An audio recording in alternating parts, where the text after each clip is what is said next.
Hello all, and welcome back to another episode of TV and Us, a conversation show about the TV series we just can't stop talking about. My name is Jennifer Hahn. And I'm Sarah Callan. And each season we focus on a different show, reviewing it episode by episode, and we invite you to watch along with us. Right now we're reviewing The Bear Season 3, and today we are on episode 7 titled Legacy. If you haven't checked it out yet, this is your spoiler. Please check it out before continuing to listen to the rest of this episode.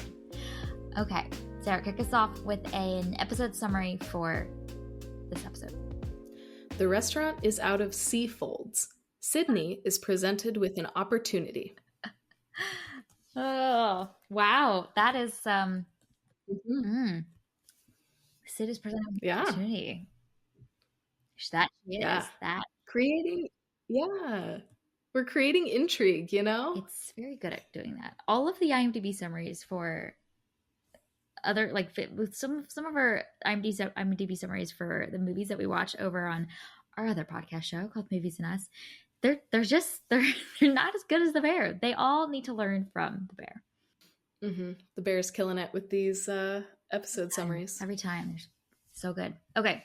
What is your episode title for episode 7? My title is Family Tree. Oh, that's so good. That's so good. I love that. That's a good one. My episode title is Boxes. It's one of the best moments in this episode, I think, where she's just smashing boxes in the dumpster, just yelling obscenities. I love it literally so perfect. much. Yeah, I felt so connected to her in that moment. Okay, well, let's dive in, shall we? So I think a lot happens in this episode. What are your thoughts? What stood out to you? Yeah, I think for me, this is probably the episode that I've been most disappointed in. It's still good. Obviously, it is The Bear. But I think this is one of the few times, maybe the first time while watching this show that I've been like, that was fine. Like, and so that created just a whole load of conflict within me after watching the show of like, oh no, am I going to be one of those people at the end of this season that's disappointed with this show? Like, that didn't even occur to me that would be an option. So this left me a little bit nervous after. But we see in this episode that seeds are continuing to be planted that will presumably be harvested at a different time. We see that, Sugar is going into labor, so we will see that very soon and everything that falls out from that. We get to see about Sydney's opportunity, which is just exacerbating tensions that are already there. And so we'll see if that's paid off or how that's paid off in the future. And so I think for me, this episode is another, maybe one of those bridge episodes, and it's just getting us from one place to another without really resolving a lot. And I think I'm continuing to struggle with, what is the goal? Yeah. What are we doing? What are we working toward? And I'm really struggling to, I think, stay engaged because I don't know what we're doing. We're hanging out with these characters as they're trying to run a restaurant, but I don't know. I feel like I want a little bit more, or like I feel like certain episodes like this one, it's just missing something for me, and I'm really struggling to identify what that thing is. So I don't know. Those are kind of my jumbled thoughts about this episode. No, I had a very similar feeling with this episode. I think it was episode 5 where I was like, this one was fine. Like, out of all of the 5 that we've watched so far, this one's probably the weakest one. And I think this one is a little bit weaker. I hear you, and I kind of feel similarly around like the lack of like forward momentum around this team and what they're trying to do together. Like, they're just trying to run the restaurant, which is sometimes fine when it's just fun, you know, and we just, again, can just be a hangout episode, and we get to see these characters collide with each other and the facts being chaotic like that. When that's there, I feel less of the need for a goal. But in an episode like this where it's not really like punchy and sharp and having fun in those character and people dynamics, I think it makes the feeling of a lack of a goal feel even bigger. So I definitely agree with you on that front. I think the other thing that I felt in this episode is that tonally, the shifts between different scenes and conversations felt a little less seamless than the bear usually can do. So there's this really wonderful and meaningful conversation that Marcus, Carmi, and Sid have around legacy, but it feels a little bit random. You know, there's like really meaningful moment, and then we're just like off to the next scene. So there's a little bit less of a seamlessness and a transition between moments that the Bears usually incredible at doing. And I feel like in this episode, that was a little bit lacking. So it feels kind of like these choppy bits of conversation thrown together without a smooth way for us to like emerge out of that conversation and on to the next moment, or an interruption that's really funny that also moves us on to the next moment. So I felt that a lot with the conversation about legacy, and then with the conversation between Theo and Sweeps as well. Like that felt like a pretty hard cut into the next scene. Yeah, yeah. I can see how these themes are interconnected with each other. You know, this episode is really heavily focused on this concept of legacy, and we see how legacy shows up in familiar relationships, work relationships, and the things that we create, all of that, and like these different perspectives on legacy. And we see that in both of those conversations. And then we also see the whole like family tree metaphor all throughout this episode too, because you have actual family trees and all of the interesting people that are in this family tree. And then you see how, you know, these chefs create family trees basically. And it is actually a really cool thing in like the culinary world to see these family trees of really impressive chefs. And I think that those are both interesting concepts that really play into, you know, Carmi's anxiety and how that is fueling him to make some I don't know, I would say maybe detrimental decisions when it comes to the restaurant. It's also impacting Sydney and how she is approaching the partnership agreement and this other opportunity with Chef Adam. So like I can see on paper how all of these things are connected really, really well, but I just didn't feel that while watching. And it wasn't until afterwards when I was reflecting on the episode that I was like, oh, I can see how all of these things are connected. Where I feel like a lot of times when I'm watching The Bear, I'm being moved from one scene to another, and the theme helps connect the two, so it feels cohesive. But I feel like this episode, like you were saying, feels a little more disjointed to me, even though those connections are there. Mm-hmm. Yeah, exactly. And then I think the other thing is that the Bear's really great about showing those moments or those themes in a very tactical or way by creating a moment or a conversation. And I feel like sometimes in this episode, the characters like talking about the theme, and then we don't get the opportunity to see that theme actually displayed or expressed or applied. So, you know, in some of the previous episodes, they're talking about like really paying attention and seeing each other. And then we get to see the ways that our characters do or don't in a real life scenario. And I feel like in this one, it was a little bit more of like conversations about the thing without actually seeing the thing come to fruition in a really tangible way.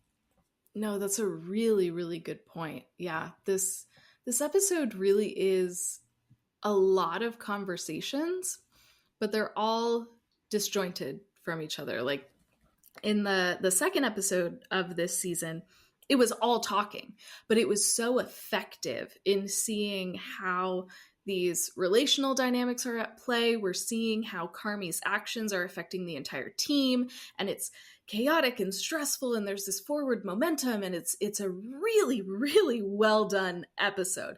And it's all talking, and it's all very exciting.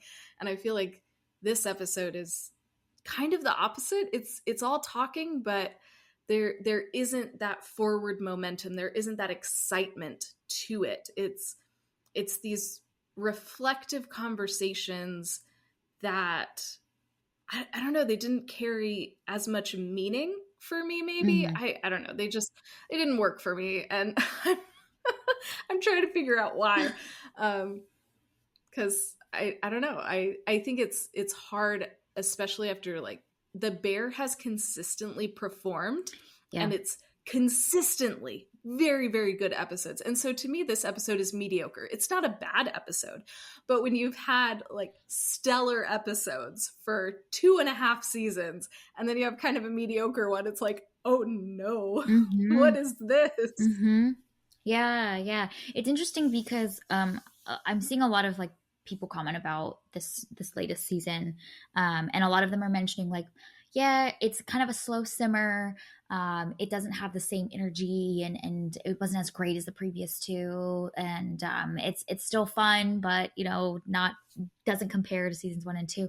And I was always kind of surprised because I think so far a lot of the episodes that we've gotten have been maybe very different and fresh and new, and there's more creativity in the types of framing and the types of tones that we get throughout a standalone episode within this third season. And this is the first one where I'm like, I can see why people might be feeling that way, because this doesn't fit in line with the rest of what we know that the bear can do. And I would argue like the rest of the season is overall much better than this one episode. So um, like you mentioned, this could be like foundation laying.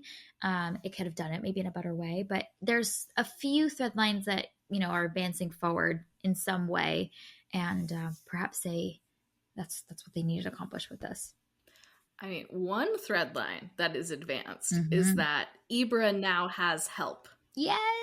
And the sandwich side is just thriving. They got Oh, a system. We got the experts in. Ibra is smiling. so Oh my sweet. gosh. Yes. I love Just it. what a big victory. Hmm.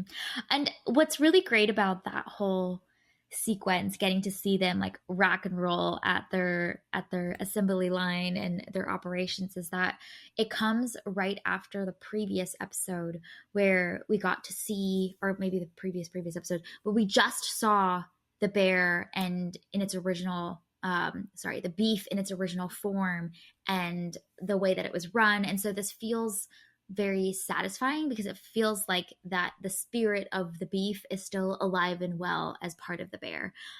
So I feel like that being so recent in our minds made that whole sequence feel extra satisfying too. Yeah. And it was also fun to see that that community is still intact. In the previous episode, we got to see it in the past as it was, and how people would gather there and the people that were working there, and it was so important to the community. And I love that this episode uh, gives us a glimpse into that. Just because the bear is now fine dining doesn't mean that this community lost that. They Mm-hmm. still have access to these sandwiches, and the community is still intact and still supporting this restaurant. And it's a way for them to also care for their community through these sandwiches that they love.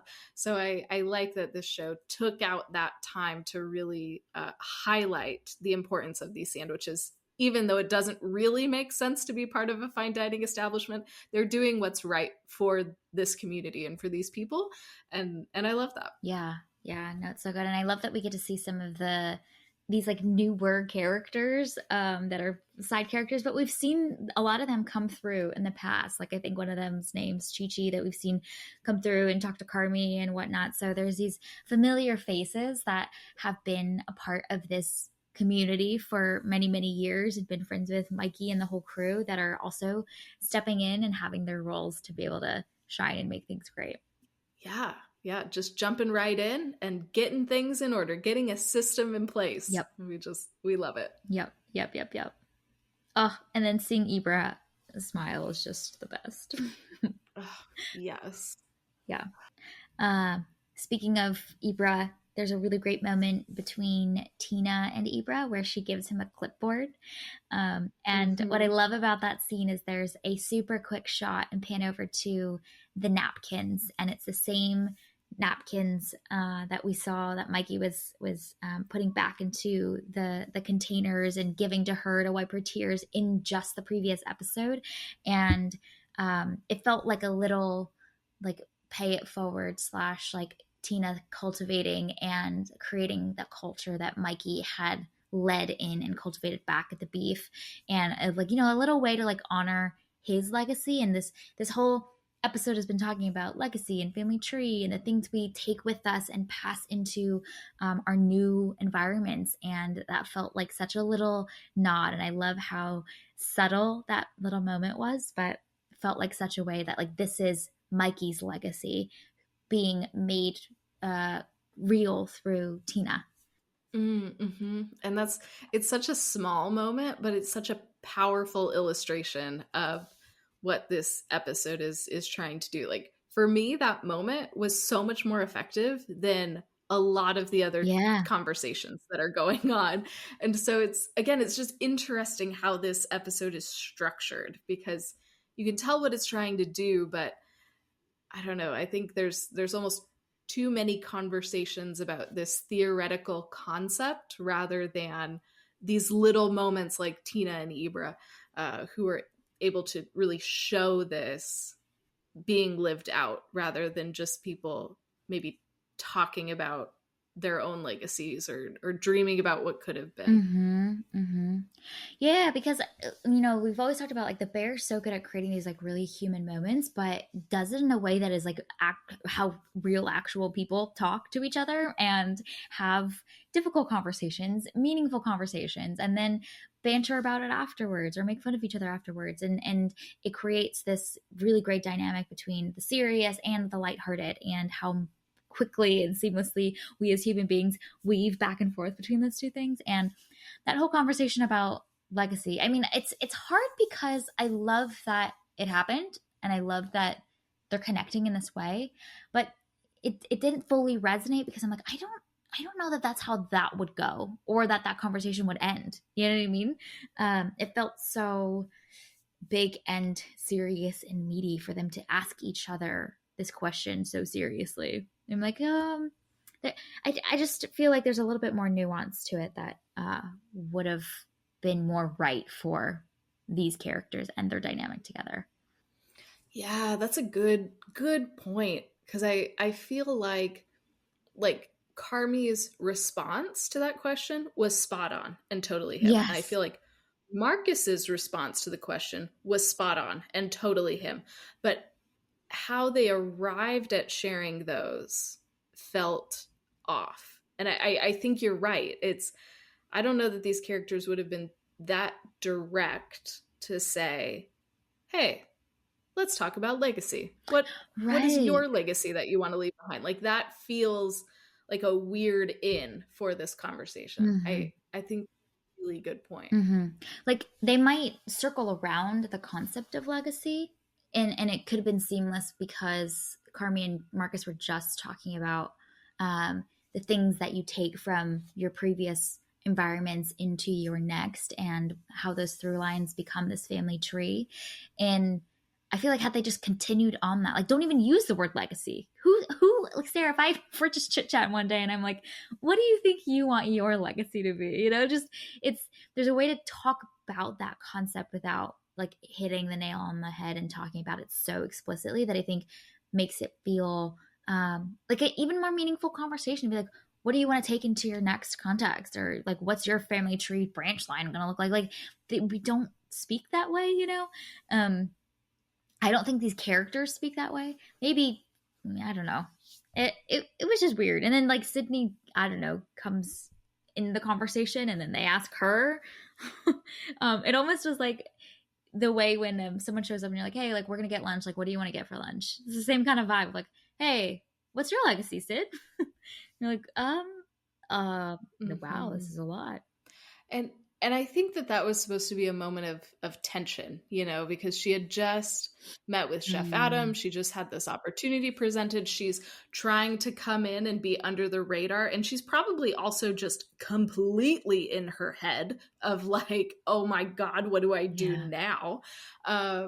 And so I think that that was supposed to be like a real source of tension, you know, as they're talking about legacy and Sid is over here thinking not about her legacy, but it is along that vein of what do you want to build? What do you want to create?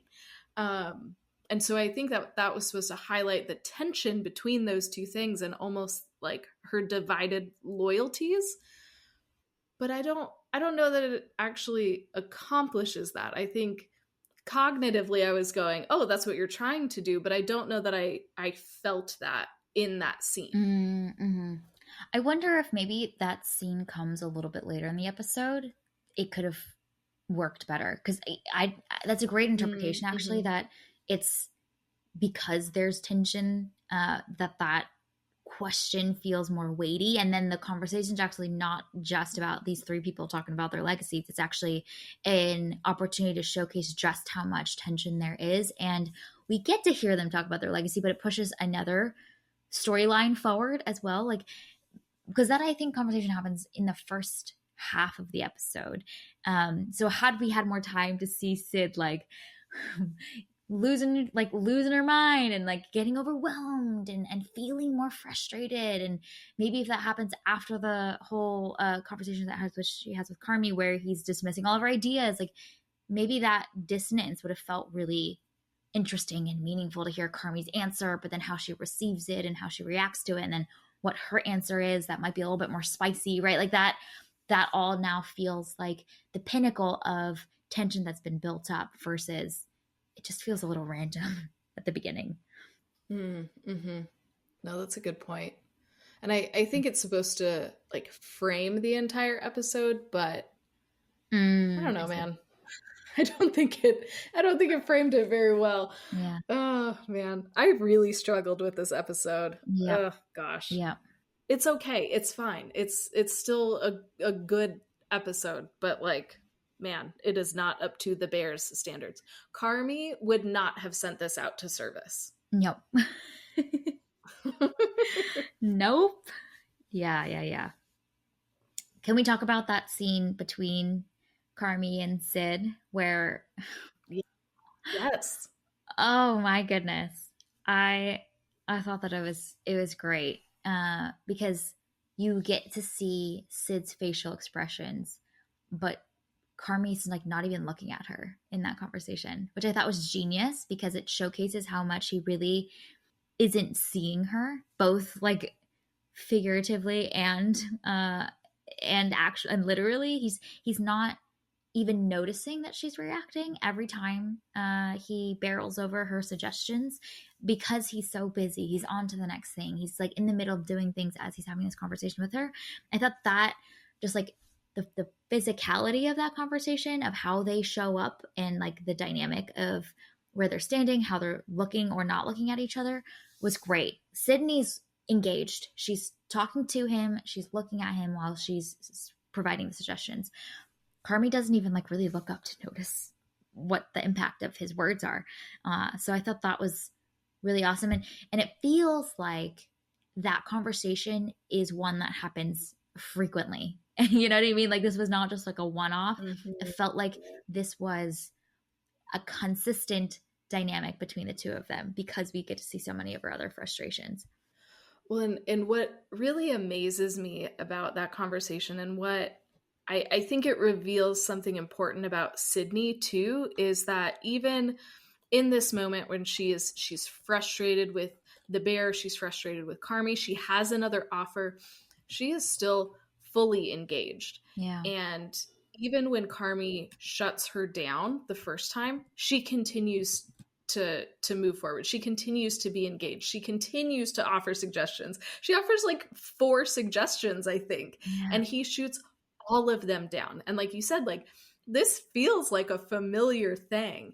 And the fact that she probably goes through this at least multiple times a week and she's still showing up and she's still investing her whole self in this restaurant and trying to make this work, I think just speaks to how great this character Mm. is, and like core of her character and core of her leadership, that she's not checked out of this, even though she's continuing to be shut down by Carmy. So I think that little moment made me appreciate Sydney even more, and just made me want to root for her even more. Mm-hmm. Yeah. Yeah. No, that's so true. That's so true. And I think what's neat about this episode too is that you see the costs of doing that too, of Mhm. showing up and not, reacting emotionally every time something annoys you. Like there's a cost that she is absorbing so much of that to show up well and to show grace and to be kind, but there's also an emotional outlet and a way that she needs to also have the opportunity to diffuse that for herself. Otherwise, she's gonna get, it's gonna pile up, and then you're gonna find yourself in the back with the cardboard boxes. Like there's a cost to that, but Mhm. she's choosing to not blow fuse the way that we've seen many other characters do. Yeah, and it just goes back to something that we've talked about earlier, is how is Sydney going to respond? Yeah. Because these things pile up, and you know that she is making a note of all of these things, and the more that we see of Carmy, I feel like the more that it makes sense, her hesitation to sign the partnership agreement. And even though Uncle Jimmy is telling her to do it, in this episode Sugar tells her to do it, she still doesn't feel right about it, and it has to be this continuing piling up of Mm-hmm. all of these things that are happening with her and Carby in the kitchen. And so I'm just very curious about how she is going to respond, especially now that she has options on the table. Yeah. And I loved that conversation with Chef Adam too, because he comes straight out and says it. And he's like, I will pay you this much. These are your benefits. This is what I want from you. This is, this would be my role. This would be your role. Like, he is so clear in a very short conversation about, this is the lay of the land as I see it. And you would imagine that if they talk more, that will only become more clear. And she would have a partnership agreement right away Mm-hmm. that would be clear for him. Everybody would know their spot. There would be clear boundaries. It would be lovely. And I think that that's such a smart contrast with how everything has happened with Carmy and the bear. And I think, I don't know, it's Sydney's in a really hard place, because she helped build this restaurant, and now she's probably thinking like, oh no, what have I done? Mm-hmm. So it's that tough spot that she's in. So I'm just very curious where she's gonna go, I because know. this could resolve in a lot of ways. So I'm excited to see what happens with Sid. Yeah, yeah. And I think it's noteworthy that she's seriously considering this offer. You know what I mean? I think it's indicative of how things really aren't working for her at the Bear right now in the dynamic, especially with Carmy.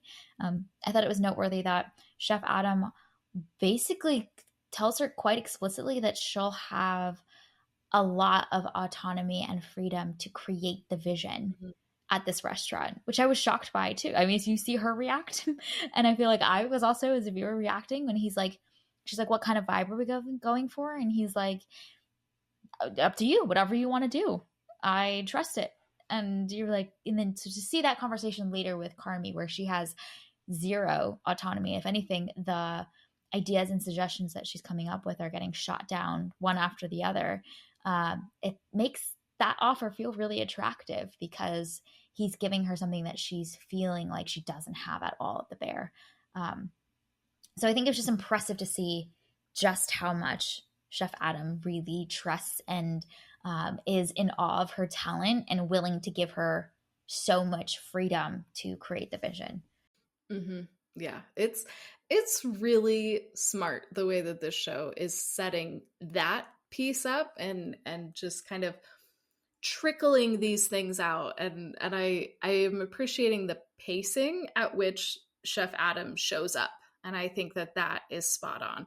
So I'm really excited to see what happens. I'm not sure what she's going to do, which I think helps make this aspect of it so exciting, because she could go in many different directions and they could all feel like the right next step for her.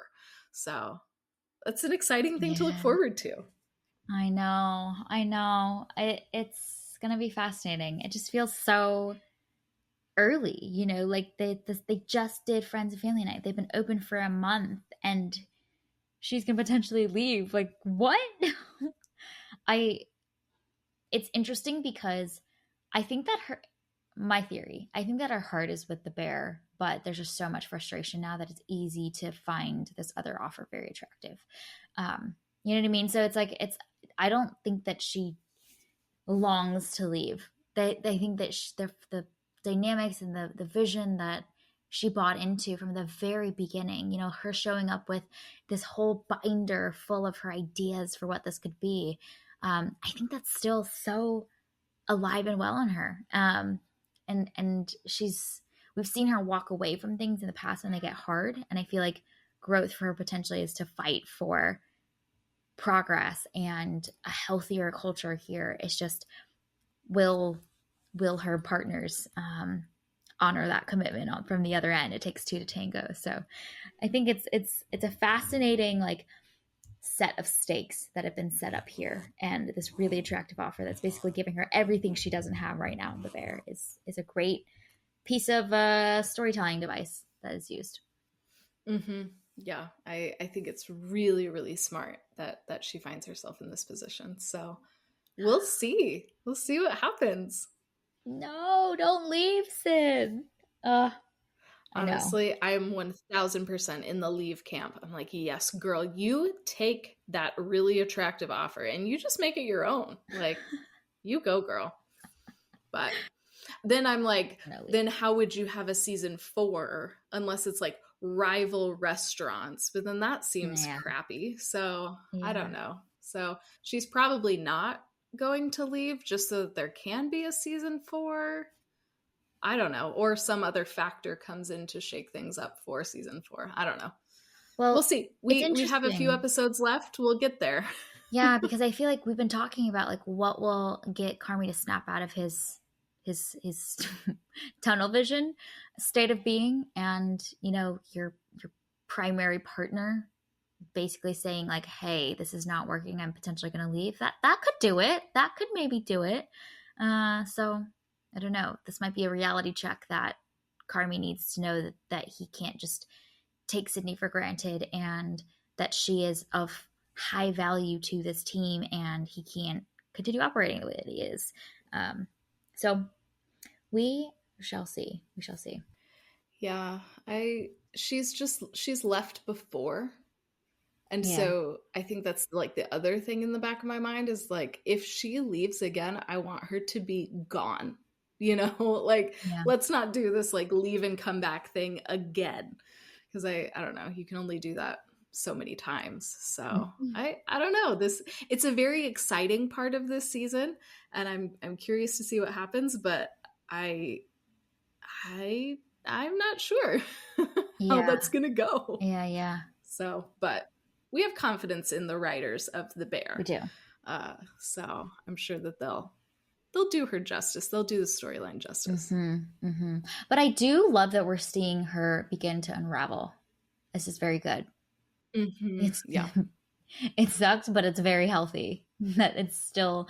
I was getting worried. I'm like, oh my god, it's been, you know, nearly 7 episodes, and we haven't seen Sid crack yet. And the cracks are definitely showing, and it's healthy for this character to finally have the emotional release and not hold it all in before she genuinely explodes. So, I'm. It's not fun to feel all of your feelings, but I'm so glad that she's beginning to. Even if you have to take it out on the boxes, do what you got to do. Feel your feelings. They're important. Don't be like Carmi. Oh, I love it so much. That brought me much joy. Okay, other big things that we want to talk about in this episode? I mean, we have to talk about Sugar Yes. because that baby is coming. Coming. It is here. It has arrived. Okay, but my other thought was like, she's supposed to go visit Donna, so I guess that's not going to happen. So maybe Donna's going to show up a little bit later. I don't know, but there's a whole bit with her mom wanting to see Sugar before the baby's born that I don't think it's going to happen anymore. So yeah, it's the such a great like end of episode cliffhanger for us to leave us on. The show's really great at doing that. We had the review, the Chicago trip coming to take photos, mic drop at the end, and then we got this one. There's just some good forward momentum to see what will happen next. Yeah, that is going to surely be some exciting moments once Donna enters the picture. Yeah. I'm very excited. I'm very excited to see Donna. I'm ready to be stressed. Yeah.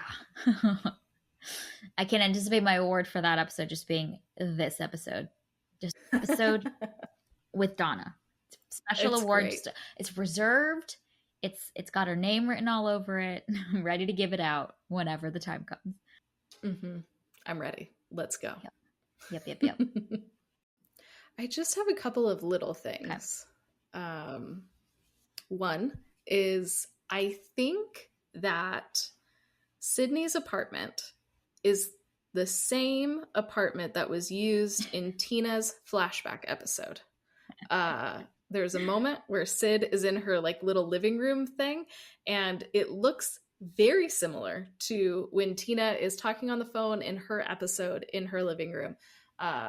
The windows look the same, and it might be, you know, not that unique of an apartment style. I don't know what architecture and apartments are like in Chicago, but they look the same to me, and I'm like, okay, are we reusing sets? Which is totally fine, but I don't know, I find that interesting. I don't know, I might just be noticing things that are common features, and maybe they're not the same, but they look similar to me. Yeah, but you got an opportunity to validate your theory from the previous episode, because I remember you saying like, I think I need to see it again. Here we go. Yeah. Saw it again. I also want to give a shout out to Ted's jumpsuit that he's wearing, that on the back it says matter of fact. Yes. And I just thought that was really funny. Matter of fact supply. It's so good. Oh my gosh, what a great last name that they've chosen for this whole motley crew of characters. And then my other little like thing that I noticed is when Richie and Sugar are talking in the dining room, all along the wall behind them are these giant floral arrangements. Yeah. They're so big. Yeah. Like so much bigger than I think we've seen before. I could be misremembering, but they're so over the top. And it's just so funny to me how a couple episodes ago, the computer was in talking about their finances, and Richie is still buying these giant, gorgeous flower arrangements that aren't needed. They don't need to be that big. So I wonder if that's just a little remnant of the Richie Carmi feud that we're still seeing. Is maybe it's turned into more of like a Cold War, but it is still alive and well, because look at the size of those flower arrangements. Yeah. They are massive. It looks like it came from like a big wedding banquet. Oh my gosh. Right? So good. Yeah. I'm sure that's another thread line that we're waiting to see how it's gonna unfold too. It's just the Cold War between Carmi and Richie. Like, what does our reconciliation look like? I think that there's the beginnings of reconciliation, because I think Carmi, you know, in the opening of this, it's in the first half of this episode for sure, but Carmi's at the counseling meeting, and there's a woman who's talking about apologizing, and how when you don't let the words tumble from your mouth, when they come, they just will sit there, and then they will get stuck there, and then you end up never apologizing and humbling yourself to be able to go to the people that you feel like you've wronged and to extend that bit of a bridge to build back together.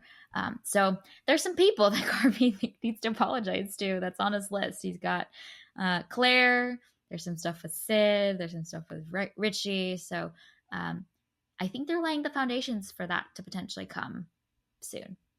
You see him really mulling on it in this episode, which I think is really good. Yeah. Yep. He's starting to consider apologizing. Yeah. Yes. Which is a big deal. I mean, apologies are hard.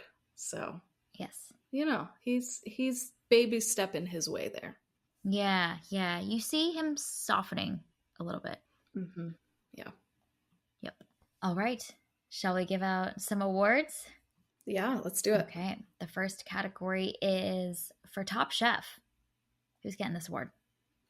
I would like to give this to Chi-Chi, and I think his name is Chucky. I could be wrong, but the members of the OG The Beef crew who are able to just step right in and make the sandwich side run so smoothly. Mm-hmm. It was so satisfying to watch that.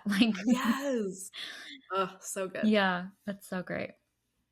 I'm giving this award to Theo for that little moment with him and Sweeps of just opening up a conversation to connect and hear and learn and probe a little bit more about Sweeps' background in baseball. I just thought that was like such an unexpected little scene, and from such an unexpected character. I feel like we've seen Theo just goofing around in absolute shenanigans with his brothers and with Richie, and there's this really sweet little moment where he's just curious to learn more about this person that he hasn't really got to know yet. And we get to learn so much more about Sweeps and his background, and heard him say so many more words in that like one scene than he said for most of the other seasons. He's such a calming presence in this group, but I feel like we got to see a little bit more of who he is as a character, and that was really fun. Yes. Yeah. More time with Sweeps, please. Yes. He's great. And I feel like everything that we learn about him just makes the character more interesting and more fun to be around. Mm-hmm. Yep. Okay. The next category is Achievement in Chaos. What is getting this award this week? I want to give it to Sugar for going to Restaurant Depot alone when she is that pregnant. Yes. Basically about to pop, and by the end of the whole trip, it's ready to pop. Yes. I know. Every time she was carrying big boxes, I'm just like, no, oh my gosh. No, don't do this. Like, if you're gonna go alone, that's the wrong choice. But if you're going to go alone, get help from an employee. Yep. Like, why are you doing this by yourself? Mm-hmm. Mm-hmm. Oh, I was so stressed. Yep. I'm giving this award to Sydney in the cardboard box recycling bin. Yes.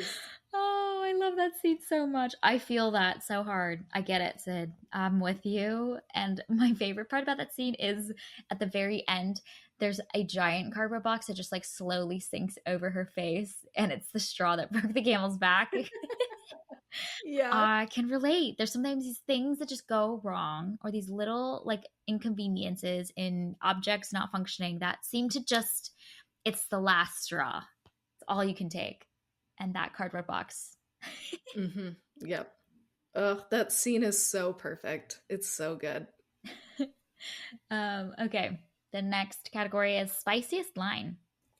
Okay.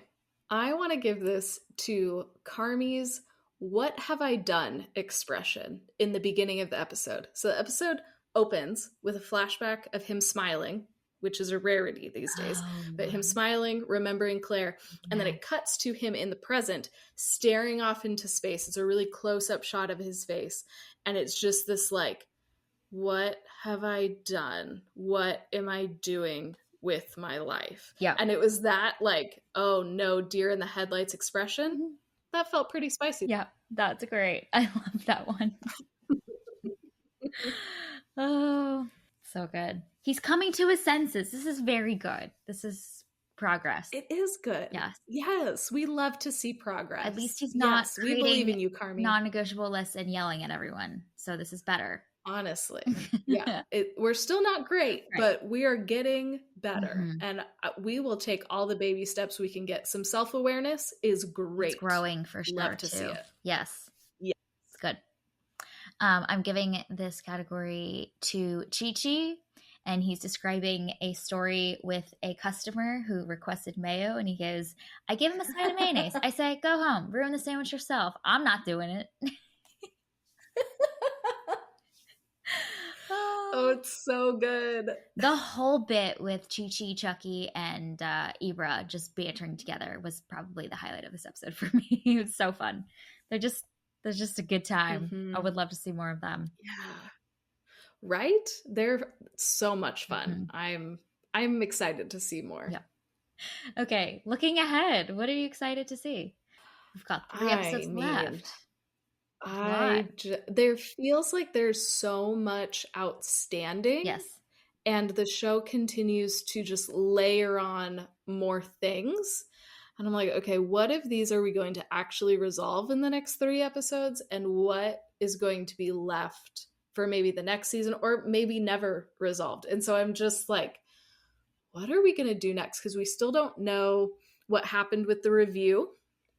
Another piece of this is and I'm not quite sure where we are in time, but in the second season, Carmy gives a very specific timeline for Uncle Jimmy. And if they don't hit that timeline, then Uncle Jimmy can take the restaurant. Mm-hmm. And so I don't know where we are in time and how close that deadline might be. Maybe that's a season 4 situation.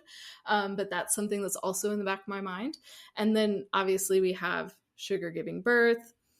Donna is going to show up. Pete is not here. And everybody else's phones are in their lockers. So like, what is Sugar going to do as she is giving birth? And then obviously we have Sydney's partnership agreement / offer from Chef Adam. Yep. Like there's a lot going on, and there's Ever closing too. And so there's just a lot going on. Mm-hmm. And I'm like, how are we going to bring all these things to tie in a neat little bow? Mm-hmm. Mm-hmm. I'm not sure. And Marcus's dessert inspired by his mom. Yeah. Yeah. When do we get to see the violet dessert? There's so many thread lines. There's so many things. Oh my gosh. And I'm sure there's more. That was just like off the top of my head. Yeah. No, seriously. I'm like, can I just copy paste from last week? Because right? Same stuff. Yeah. Yeah. I think the new one will be Sugar going into labor. And you have a really good observation around. There's like such an intentional shot of all their phones being in their lockers. So what's going to happen there? So yeah, we shall see. And then, Donna is going to show up. So Donna, partnership agreement, Carmy's, all of his relationships that he needs to reconcile, Claire, everything, Claire, Richie, Sid, copy paste. Yeah. Yeah. It's a lot. Yeah. There's a lot. This show has left a lot to these final episodes, which I feel like always happens because, you're building towards these really, really big things, but man, it's a lot of big things to jam into just a handful of episodes. Yes, indeed. Yep.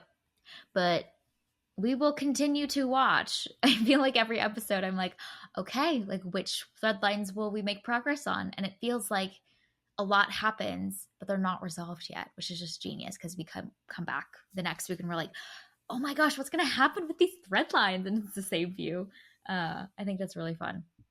Mm-hmm. We will see. We shall. And we might be back next time with the exact same looking forward to. Yep. All right. Well, this was our review and discussion of episode 7. You can find it available to stream on Hulu. Thank you for listening to today's episode of TV and Us. Our name sums it up. We're big fans of TV and the powerful ways we can connect with each other and the world around us. This podcast is about all of us and our shared stories, so everyone is welcome here, and we're so glad you spent time with us today as we continued our journey through The Bear Season 3. You can subscribe to this podcast on Spotify, Apple Podcasts, or wherever you tune to your favorite shows. Drop us a rating and review letting us know your thoughts about episode 7. You can connect with us on Instagram, Threads, and TikTok at TBNSPod, or email us at tbnspod@gmail.com. We will be back very soon to continue our journey. We're going to be covering episode 8, very soon. We hope you have an amazing week, and we'll talk again in a couple of days.